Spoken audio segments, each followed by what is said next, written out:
Tonight, what will be revealed when Jody Wilson-Raybould breaks her silence at tomorrow's meeting of the Justice Committee?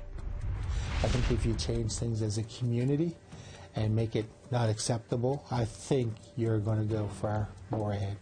How a Mi'kmaq First Nation is dealing with bullying in the schools. The beauty of the nature and all that, it just inspires me to paint. And a Tlitcho artist will have his work featured on one of the most seen publications in the NWT.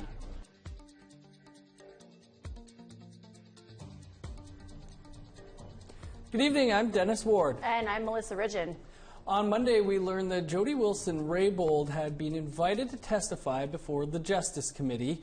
Today, it was confirmed. She will address the committee tomorrow afternoon as Todd Lamoran reports the day started with the woman at the center of the SNC-Lavalin scandal. Are you prepared to testify tomorrow? Are you all set to do that? I sent a letter to the Justice Committee. They can release that when they deem appropriate. Indicating that you will testify? The letter did indicate that former Attorney General Jody Wilson-Raybould will testify before the Justice Committee. The same morning, Government House Leader Bardish Chagger set a Liberal strategy to let the committee show they have nothing to hide. I've stated time and time again, once again, is I have confidence in our institutions, and Canadians should have confidence in their institutions. We should not undermine them. It's important that the committee do its work. Chagger brought the same message into question period, especially after NDP MP Charlie Angus asked if the Prime Minister's senior staff would testify before committee. That member, his party, as well as the Conservatives, they said that the Justice Committee will not be calling for witnesses. Mr. Speaker, witnesses are appearing, they're answering questions. That member, his party, as well as the Conservatives, they said that the former Attorney General would not be invited to speak. Members of the Justice Committee invited her to speak. She will be speaking. They need to stop undermining the work of committees. They need to start respecting our institutions so that Canadians know that they can as well.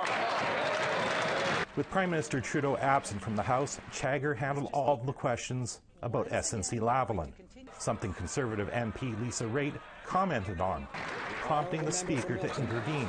I feel like the Honourable House Leader is being paid by the word today, Mr. Speaker. What I would say, though, is this.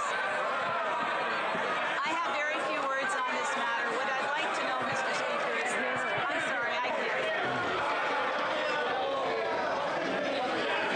I would ask members to come to order, and I would encourage members to try to avoid things that provoke disorder in the House. And comments that are insulting, do that. Order. At 3:15 Eastern tomorrow, Wilson-Raybould will give a 30-minute address and then field questions from MPs on the Justice Committee. Todd Lamoran, APTN National News, Ottawa. Testimony before the Justice Committee on the SNC-Lavalin affair has provided new insight into the stalled and controversial Indigenous rights framework. Michael Wernick, the clerk of the Privy Council, in his testimony laid out what he called a very serious policy difference on the framework between then Justice Minister Jody Wilson-Raybould and Crown Indigenous Affairs Minister Carolyn Bennett. It was the focus of a September 17th meeting between Wilson-Raybould, the Prime Minister, and Wernick. The Prime Minister was quite determined to unblock the file and get it going, and he spoke to the Minister about that issue, and that was almost the entire conversation. The matter did end up going to the new Cabinet Committee on Reconciliation not long afterwards. It went to full Cabinet. There was a decision not to proceed with the rights recognition framework and to focus instead on the languages legislation and the child and family services legislation. I am deeply hurt on behalf of Minister Bennett that her reputation has been trolled over the last little while. There are vile things being said in social media about her in the wake of Minister Wilson-Raybould's resignation. I worked in the area for most of my career, and I want to say on the record, there is no Canadian who has worked harder on Indigenous reconciliation than the Honourable Carolyn Bennett. Well, we'd like to hear what you have to say. Here's how to continue the conversation. Send your emails to news@aptn.ca. Find us online at aptnnews.ca and on youtube.com/aptnnews. You can also follow us on Facebook, Twitter, and Instagram for the latest Indigenous news. In other news, the Mi'kmaq First Nation anti-bullying campaign aims to go beyond prevention and awareness. Workshops promote zero tolerance, but also support and healing for both the victim and the bully. Youth support workers are touring schools and say all children have to be involved in ending bullying. Angel Moore explains. Children, a couple of them are still in university. The Millbrook Health Center is working to end bullying in their community and neighboring schools. The goal is a long-term solution to end it once and for all. Colin Bernard says kids need to know that bullying is a symptom of bigger problems. Address bullying as a community and how to not only help the victim of bullying, but also maybe talk a little bit to or offer services somehow to the person that might be the bully. Tracy Sillyboy supports her community's anti-bullying efforts and says if it can help one child, it's worth it. When her son Brent told her he was bullied at school, she was so upset she didn't know what to do. The sad part is just hearing on the news of children committing suicide because of bullying. And that's what broke my heart. Brent learned from his community that bullying is wrong, and he's not afraid to report it to his parents and his teachers, but he's not sure if it will stop. No, it feels like it's like a loop or something because I always get bullied ever since kindergarten or something. Tracy spoke to officials at Truro Junior High, and they told her they were planning to raise awareness. You know, that's going to help the school, help the whole school, have some kind of, intervention workshop, or I don't know, assembly or something on bullying and suicide. In an email statement to APTN, the school board says they have events throughout the year to promote social justice, anti-bullying, and positive, healthy relationships. Bernard says the Millbrook Health Center and the schools work together. He says it's a relationship that gives everyone support. We offer services also to the bully, and how do we deal with it as a community? If you try to change things by yourself, it's a little bit more harder, but I think if you change things as a community and make it not acceptable, I think you're going to go far more ahead. Bernard says he'll continue to work with schools, share resources to help the entire community, and more anti-bullying workshops are planned. Angel Moore, APTN National News, Millbrook First Nation. An Indigenous cosmetic company hit the fashion event in New York City. That story is coming up. But first, here's a story we're working on. I'm Ken Driscoll in Iqaluit. Nunavut's two major airlines, Canadian North and First Air, want to merge. The Competition Bureau of Canada has released a report saying the merger could lead to a monopoly, higher prices, and less selection. The airlines say that's the only way to remain competitive. Now the federal transportation minister has to decide whether to let the merger stand. We ask Nunavut residents if they want one airline or do they want to remain at two. That's coming soon on APTN National News.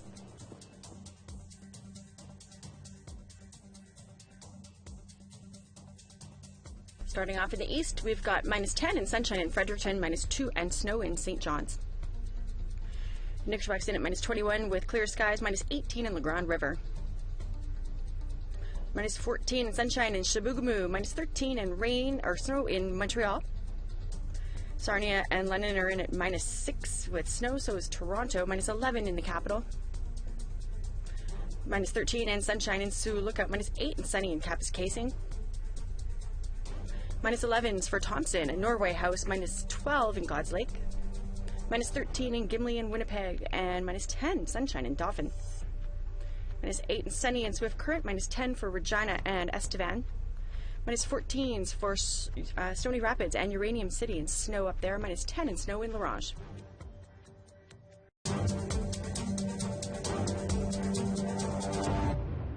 Welcome back.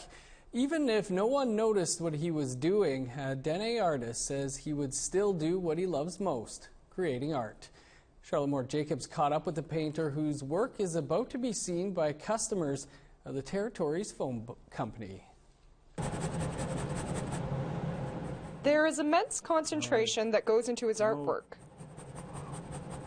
They call him Prophet. He lived in Delany there. And a deep sense of honor in documenting the world he sees through realism. They never had cameras back then, right? So a lot of the stories they tell us about the old days, we can kind of visualize it in our head and how they hunted, a picture behind every story, right? So that kind of protects our culture. Daryl Chocolate is Clichan and living in Yellowknife. Growing up in Gamati, Northwest Territories, he saw his mother and grandmother sewing and beading. I guess it's kind of cultural, you know. The elders mean a lot to us as Clichan people. They teach us a lot on the land, and I guess it's a way of giving back. It's me, my sister. He first picked up a pencil in kindergarten and has been self-taught ever since. He graduated high school art class with his sketches, paying tribute to his NBA favorites. The challenge comes is when you start making the details, make it look exactly the way the photograph looks like, the way the person looks with the shape of the eyes, the nose. But he isn't just known for portraits. This week, Chocolate won the Northwest Tell art competition. I never really thought of entering the phone book directory. I just kind of looked at that photograph and maybe I should paint that. This painting will be seen on the cover of the 2019 NWT phone book. To have my artwork go on a phone book, I mean, that phone book's going to be all across the Northwest Territories, so it's pretty ecstatic. The $3,000 prize will go towards his family. Eventually, I like to pursue being a full-time artist. It takes a lot of work, and right now I got a family to support. While art may not pay the bills yet, Chocolate is rich in inspiration to create. The beauty of the nature and all that, it just inspires me to paint. Charlotte Moore Jacobs, APTN National News, Yellowknife. An Indigenous company in Manitoba launched a cosmetic line 3 years ago, and now that company was featured at New York Fashion Week. Ashley Branson spoke with the founder of the company, and she shares how it felt for her to see her cosmetic line be featured in such a prominent fashion event. Rachel Ferrarosini never imagined she would see her own makeup line, Ojibwe Cosmetics, on 7 models during New York Fashion Week. Oh, it was amazing. I felt that, wow, New York Fashion Week. She says she's been communicating with Anishinaabe designer Stephanie Gamble since August 2018. During one of their chats, Gamble mentioned her clothing designs would be featured in the semi-annual fashion event. She told me that she was going to New York Fashion Week, and then just click, a little light bulb came up, and I'm like, oh my gosh, I would love to sponsor you by sending you some of my cosmetics. The fashion show took place on February 19th, and since then, Sini says she's been getting a lot of people messaging her for more information about her cosmetics. One day she hopes to see her makeup line showcased in department stores across Canada and in New York City. Sini says she's grateful for all the people that have helped her get to where she is today. And for all the aspiring entrepreneurs just starting out, her advice, never give up. I got all these people who have made it giving me advice to say don't give up. So I'm giving all you young people advice, do not give up on your dreams. Keep going, don't stop, because one day you will be successful. Ashley Branson, APTN National News, Winnipeg. Well, rabbits can be a problem. On the Pasqua First Nation in the Qu'Appelle Valley north of Regina, they've all but disappeared. In Regina, they're practically overrunning some neighborhoods. CTV's Callie Stefanow sorts things out for us. As a boy, Matthew Pegan and his brothers enjoyed going into the bush to hunt rabbits. If we got hungry out in the bush, we would skin a rabbit, and we would make a fire and cook a rabbit right there and eat it. But over the past decade, the wild rabbit population on Pasqua First Nation has dropped due to wildfires and coyotes in the area. Pegan says it's unfortunate because as a boy, hunting rabbits and being in nature taught him a lot about caring for the earth. To be appreciative of what Mother Nature gives us And today we take that for granted. We don't say thank you to Mother Earth. We don't say thank you to the animals that provide us for our livelihoods and our existence. We don't say that anymore. Meanwhile, in Regina, there's quite a large rabbit population who are killing trees by eating the bark. When I heard the news about the rabbits in Regina and them catching them and then killing them, why should they do that? If they want to catch them, they should come to one of the First Nations through a request and release them into the wild. Mike O'Donnell is the city councillor for Ward 8 and says the rabbits in his area have escalated in the last few years and caused damage to vegetation. He'd like to see the city of Regina relocate the woodland creatures. If we have an opportunity, I think, to partner with someone in southern Saskatchewan who has room and they can live freely, why not? Why not give that a try? Jean Dupuis is a butcher at Prairie Meats in Saskatoon.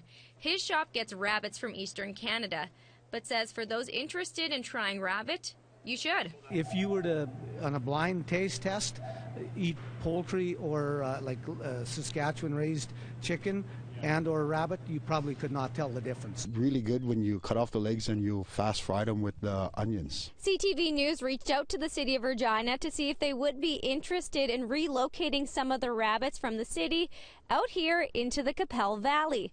The city says they have no comment. So for now, all of the rabbits will stay inside the city rather than moving out here into nature. Callie Stefano, CTV News, Pasqua First Nation. Traumatizing story for Melissa, who has pet rabbits. I'm going to look at her much differently when I get home for dinner. Well, time for another quick break. But first, here's a look at the rest of Wednesday's weather forecast.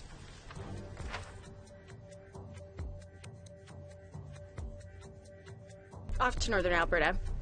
We've got -5 in sunshine in Grand Prairie, -10 in snow in Fort McMurray. -5 in Edmonton and snow, -4 and sunshine in Calgary. 2 for Campbell River, 4 and sunshine in Bella Coola. -3 and sunshine in Fort Nelson, -4 and sunny in Prince George. -4 and sunshine in Whitehorse, -13 in Dawson. -8 for Norman Wells, -8 for Fort Simpson. Paulatuxin at -19 with clear skies, -17 in Colville Lake. Snow, -32 in Cambridge Bay. Repulse Bay is clear and -29. Igloolik -24, Pangerton -13, and Greyhaven's in at -36 and clear skies.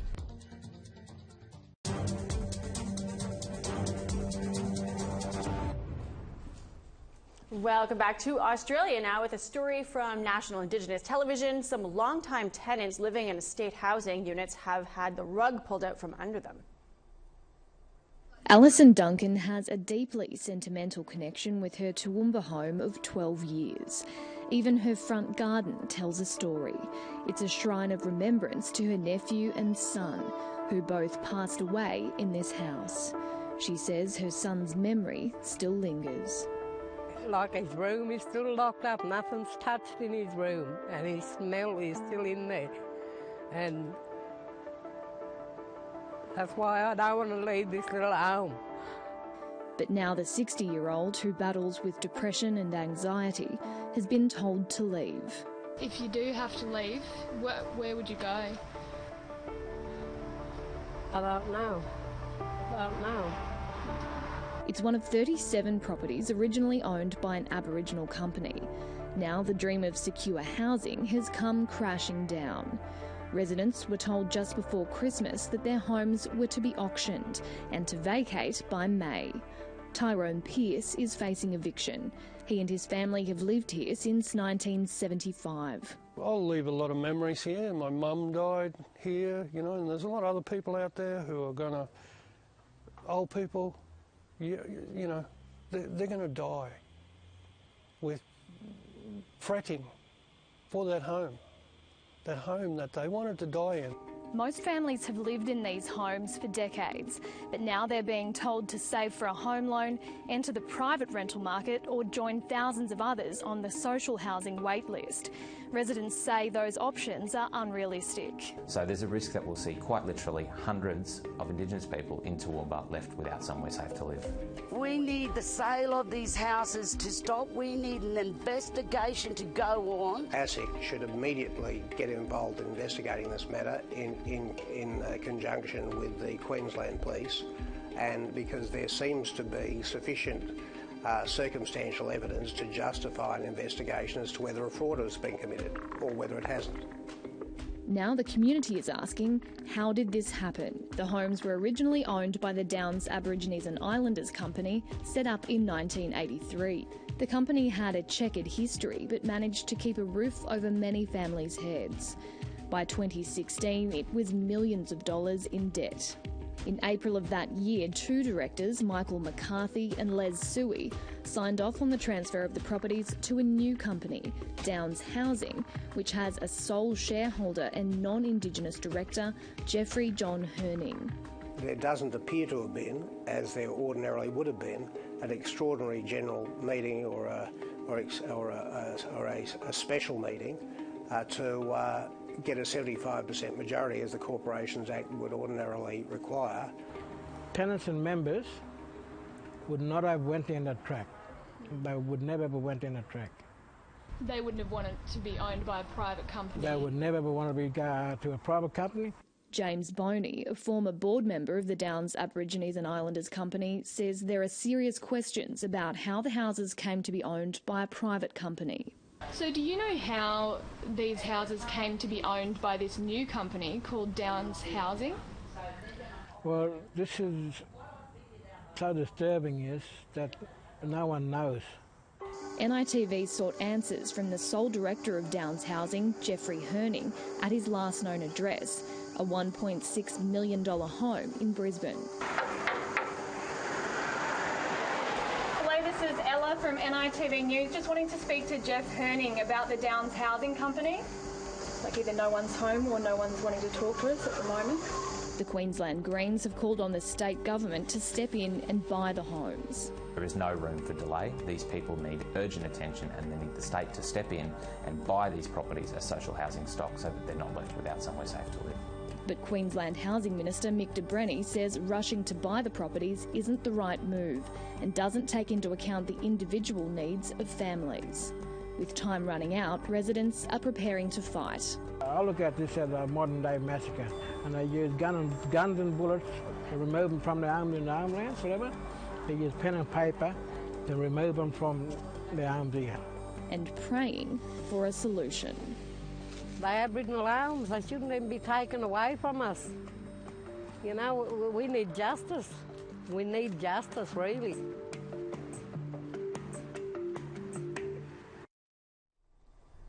That's your APTN National News for this Tuesday. For more, visit our website, aptnnews.ca, and download the APTN News app.